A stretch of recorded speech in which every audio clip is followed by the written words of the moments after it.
하나님께서 우리 인간을 창조하실 때 거의 완벽하게 창조하셨습니다.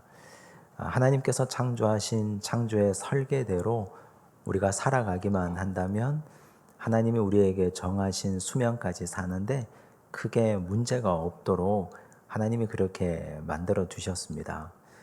예를 들어 보면 우리 인간의 장기 중에 뇌와 심장은 아주 중요한 장기입니다. 그런데 뇌와 심장은 우리 몸이 운동하지 않아도 하루 24시간 계속 작동합니다.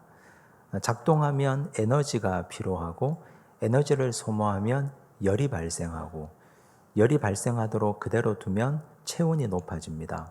그래서 체온을 낮추기 위해서 땀샘을 통해서 땀이 분비되는데 하루 종일 한 발짝도 걷지 않아도 우리 몸에서 우리는 모르지만 하루에 약 400ml 정도의 땀이 분비됩니다.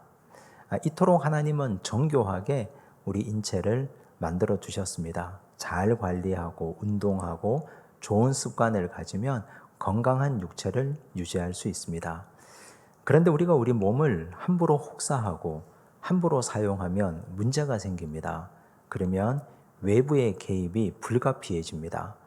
의사를 찾아가야 되고 약을 투약해야 되며 심할 때는 수술까지 받아야 되기도 합니다. 사실 약을 먹어 몸이 좋아지고 수술해서 회복이 되면 그 또한 은혜입니다. 그런데 가장 좋은 것은 외부의 개입 없이 하나님이 창조하신 그 모습 그대로 우리 몸을 잘 관리하고 유지하는 것이 가장 좋은 것 아니겠습니까? 하나님께서 이와 같이 우리 인생에 개입하는 것도 마찬가지입니다. 오늘 우리가 읽은 본문을 보면 하나님이 아브라함의 인생에 직접 개입하십니다. 하나님의 개입은 아브라함에게는 은혜입니다. 그런데 더 좋아야 하는 것은 하나님이 개입할 필요가 없을 정도로 하나님의 창조 섭리를 따라서 아브라함이 제대로 살아가면 그게 더 좋은 것 아니겠습니까? 그런데 하나님이 불가피하게 아브라함 인생에 개입하셨습니다. 왜 개입하셨는지, 하나님이 개입하신 이유와 의미와 목적이 무엇인지를 함께 살펴보고 깨닫는 시간 되기를 바랍니다. 아브라함은 목축업을 하고 있었습니다. 양과 소와 염소, 짐승들을 데리고 동서남북을 다니며 목축업을 하는 유목민이었습니다. 하루는 아브라함이 양떼를 이끌고 블레셋 사람들이 사는 그랄 지방까지 가게 됩니다. 그런데 그곳에서 아브라함은 24년 전과 같이 똑같은 거짓말을 합니다. 자기 아내 사라를 누이라고 속였습니다. 아브라함은 24년이 지나고 나서도 영적 교훈을 얻지 못하고 역시 거짓말로 일관했습니다. 하나님의 때가 계시되어 있는데 그 하나님의 때를 제대로 지키지 못하고 자기중심적으로 자기 때에 맞춰 사는 잘못을 저질렀습니다. 그것 때문에 하나님의 큰 구원 계획이 망쳐지게 될 위기에 처합니다. 결국 아비멜렉에게 자기 아내 사라를 빼앗기고 말았습니다. 이제 하나님이 개입하지 않을 수 없는 상황이 도래한 겁니다. 3절을 보십시오. 함께 읽겠습니다. 그 밤에 하나님이 아비멜렉에게 현몽하시고 그에게 이르시되 내가 데려간 이 여인으로 말미암아 내가 죽으리니 그는 남편이 있는 여자임이라. 하나님이 아브라함 때문에 아비멜렉의 꿈에 현몽하셔서 이렇게 말씀하셨습니다. 사실 하나님이 꿈에 현몽하셔서 이런 말씀을 하실 때 아비멜렉이 얼마나 놀랐겠습니까? 하나님이 하신 말씀 중에 깜짝 놀랄 만한 말씀이 있습니다. 내가 죽으리니. 히브리어 원어를 보면 힌네카 메트라는 말을 사용하는데 이 말은 너는 보라 죽어가는 너를 이라는 말로 옮길 수 있습니다. 현재 분사형을 사용해서 아주 현장감 있게 아주 직설적으로 하나님이 표현하셨습니다. 너는 보라 죽어가는 너를. 아비멜렉이 사실 이런 말을 들을 이유가 없지 않습니까?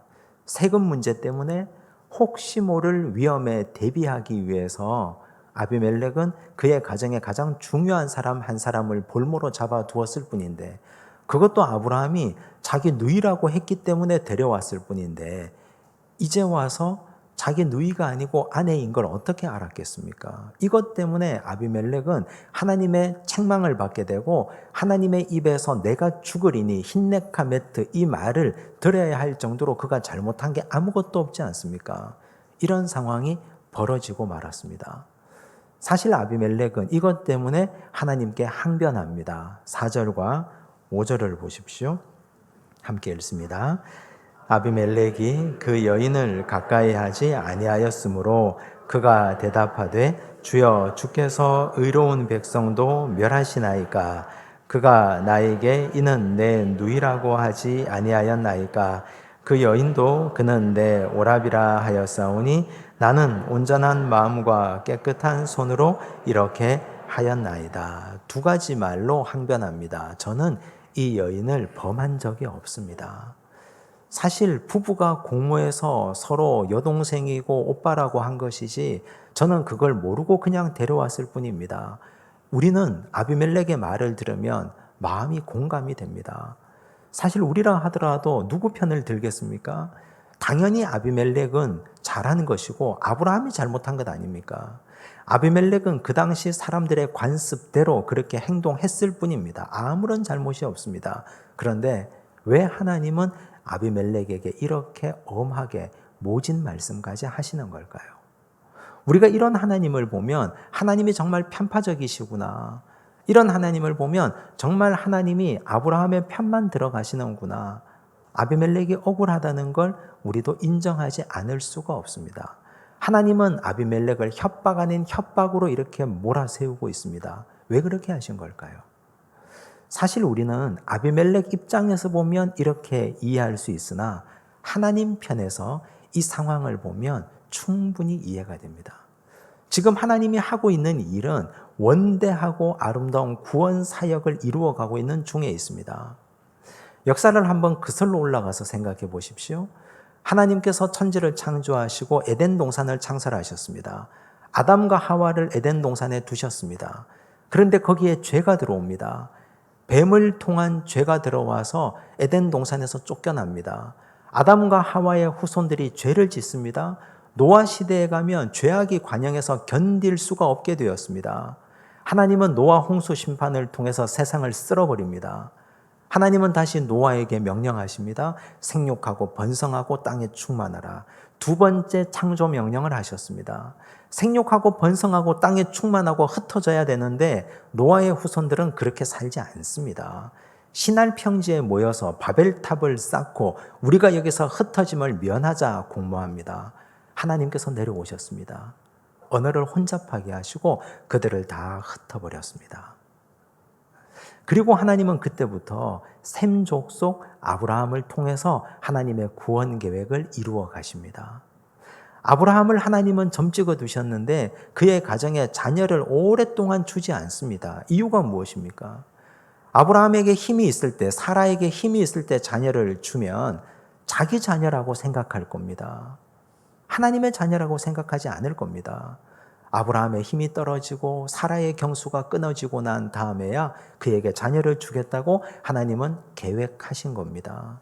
그런데 지금 이제 곧 아브라함에게 자녀가 날 바로 그때 아브라함의 이기심으로 그의 자기중심성으로 하나님의 원대한 구원 계획이 망쳐지게 된 겁니다.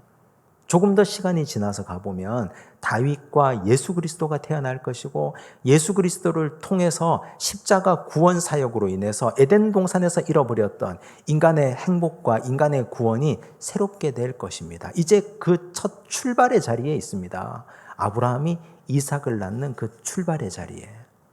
그런데 아비멜렉이 사라를 데려가 버렸습니다. 만약에 아비멜렉이 사라를 범하기라도 한다면 하나님의 구원 계획은 어떻게 되는 겁니까? 엉망이 되는 건 아닙니까? 하나님은 이것 때문에 불가피하게 아브라함 그리고 아비멜렉의 인생에 개입하지 않을 수가 없었던 것입니다.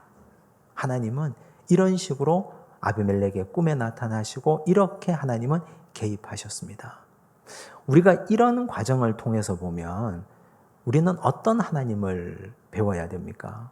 하나님은 당신의 구원 계획을 가로막는 일은 어떤 일이 있어도 참지 않는 하나님이십니다. 사실 아비멜렉은 아무런 잘못을 한 적도 없지 않습니까?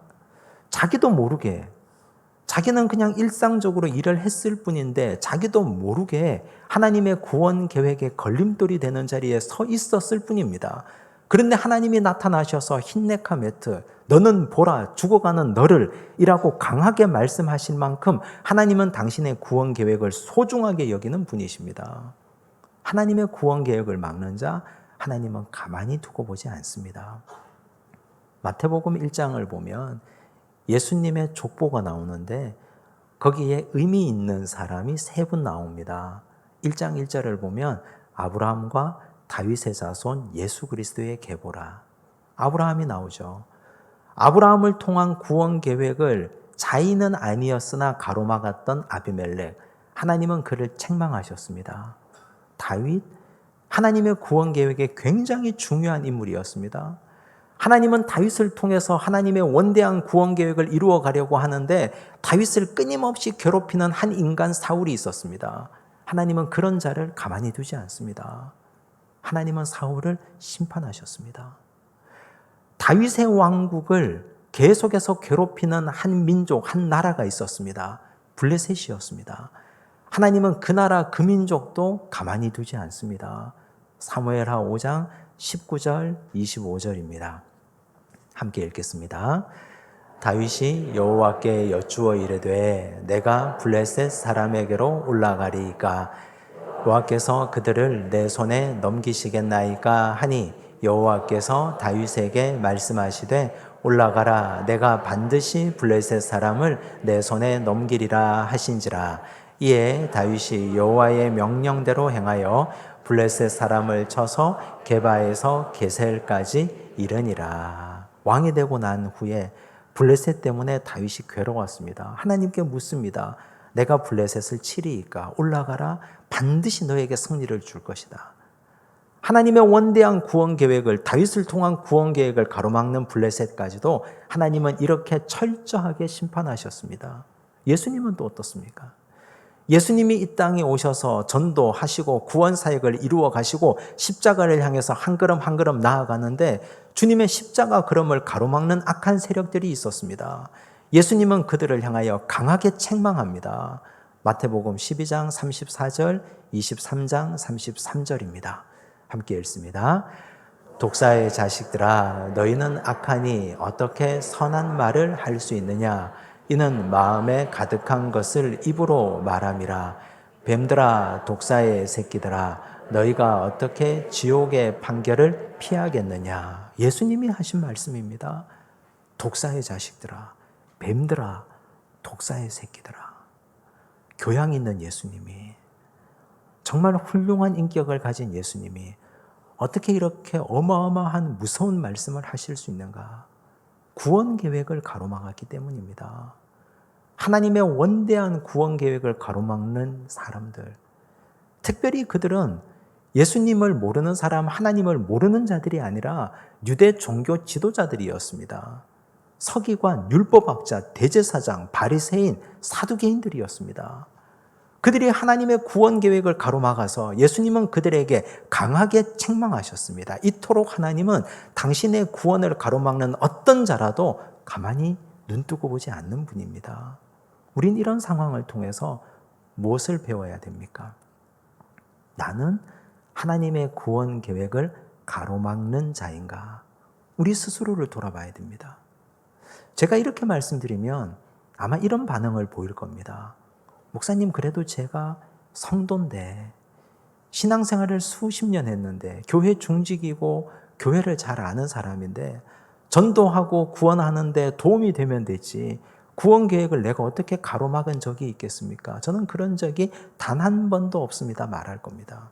그런데 더 깊이 지난날 우리의 삶과 우리의 행실을 한번 되돌아보시기 바랍니다.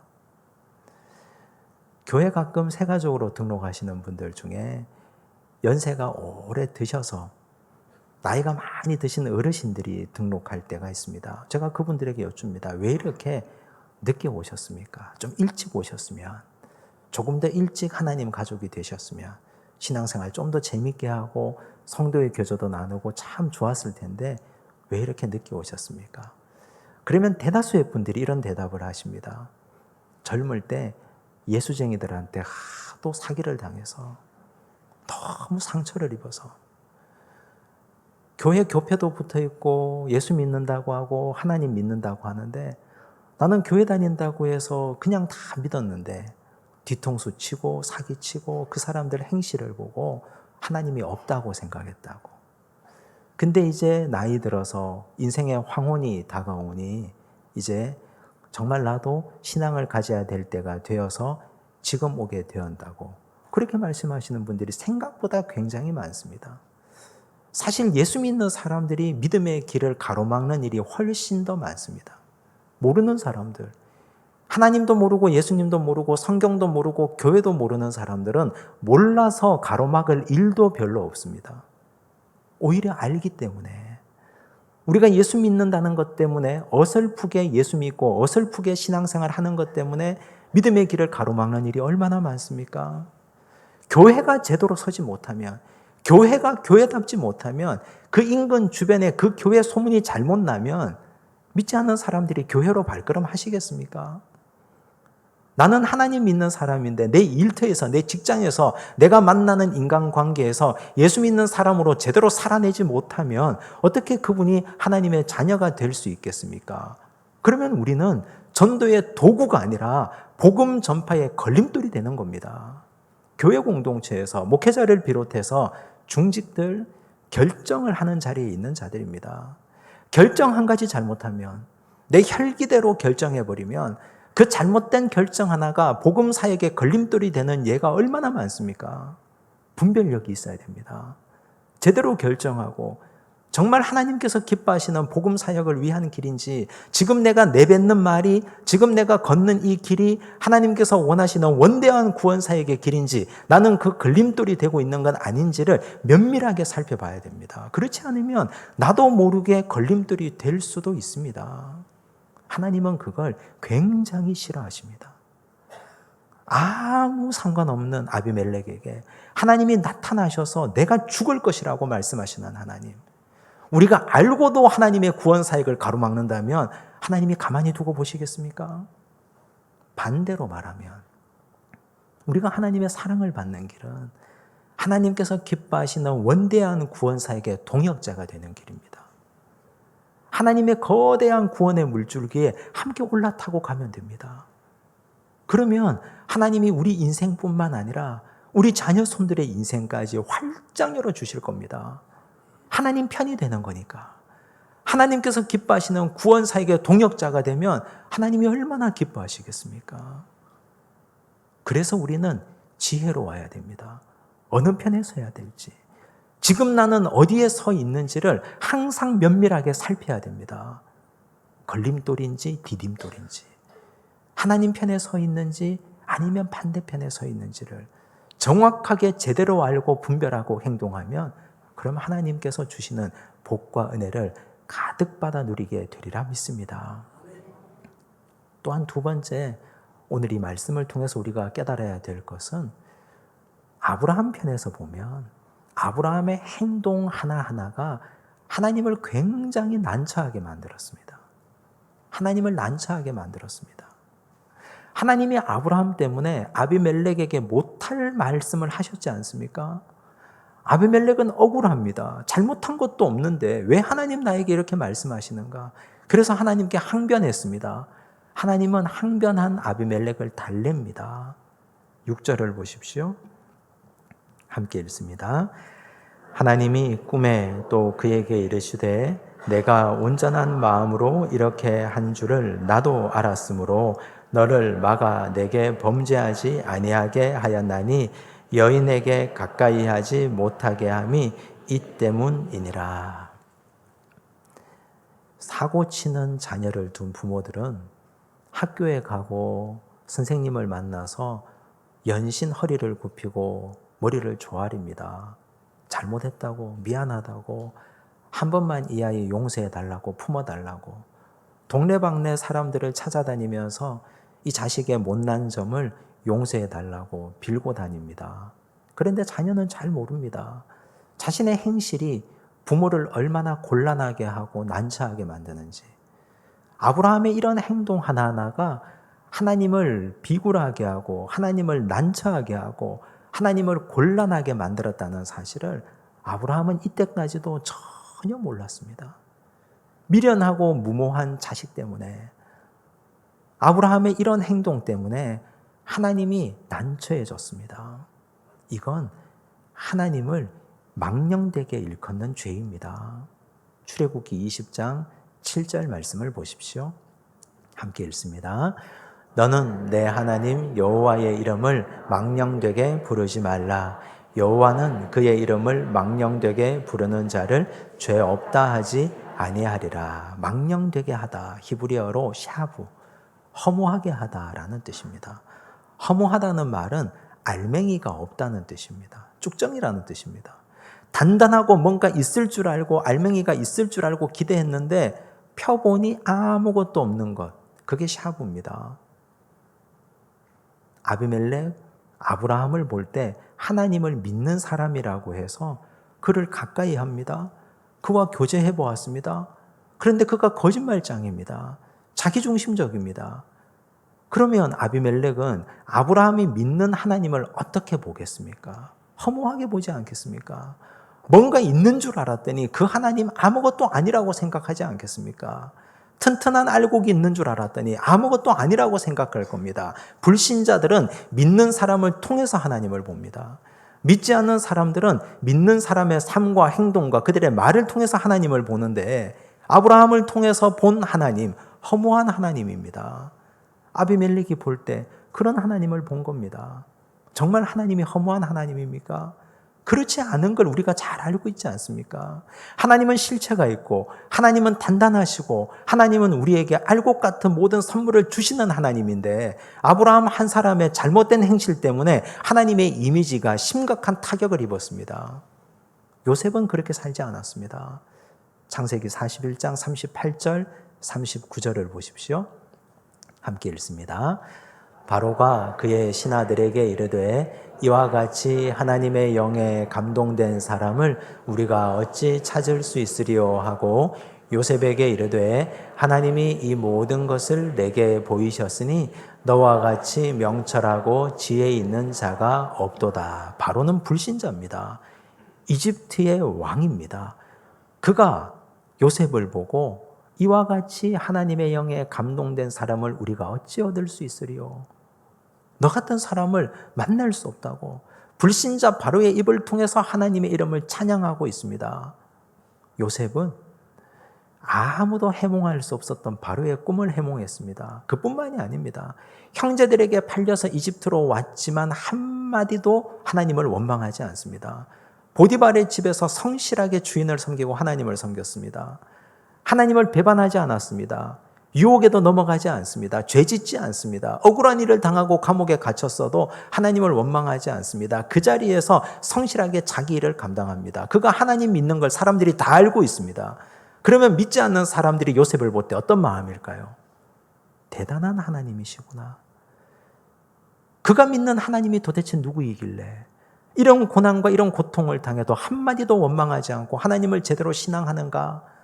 사람들은 요셉을 보고 하나님이 단단하고 하나님이 알차고 하나님이 알곡인 것을 깨달았을 겁니다. 바로 요셉처럼 이런 인생을 살아야 됩니다. 여러분, 오늘 우리는 어떤 하나님을 증거하고 있습니까? 입으로 증거하는 것이 아니라 우리의 주변 사람들에게 내 삶을 통해서 우리는 어떤 하나님을 보여주고 있습니까? 하나님을 허무하게 만들고 있다면 그건 우리의 삶이 허무하기 때문입니다. 하나님을 망령되게 일컬고 있다면 그건 우리의 삶이 위선되고 거짓되기 때문입니다. 오늘 하나님께서 아브라함의 인생에 개입하신 걸 보고 개입하지 않으면 않을수록 가장 좋은데 이런 상황을 만든 아브라함을 보고 우린 다시 깨닫고 배우고 하나님 안에서 구원의 역사를 방해하지 않고 하나님의 이름을 망령되게 일컫지 않는 믿음의 백성으로 살아가시기를 간절히 바랍니다. 기도하겠습니다. 하나님 아버지, 감사합니다. 하나님께서 창조하신 창조의 섭리대로 살아가야 하는데 우리가 제대로 살지 못해서 하나님이 우리 인생에 개입하셨습니다. 하나님께서는 원대한 구원 사역을 이루어가고 그 구원 사역을 방해하는 어떤 자도 용납하지 않으시는데 우리는 미련하게도 내가 모르고 알지 못하고 부지불식간에 하나님의 구원 사역을 방해하는 자리에 설 때도 있었습니다. 아버지 용서하여 주옵소서. 하나님과 함께 영원한 구원 사역에 동참하는 지혜로운 자가 되기 원하오니 아버지 우리를 받아 주시옵소서. 주여 우리의 삶이 하나님을 허무하게 만드는 인생 되지 않도록 도우시고 요셉같이 제대로 살아서 하나님을 영화롭게 하고 하나님을 드높이는 인생으로 살아가게 하여 주시옵소서.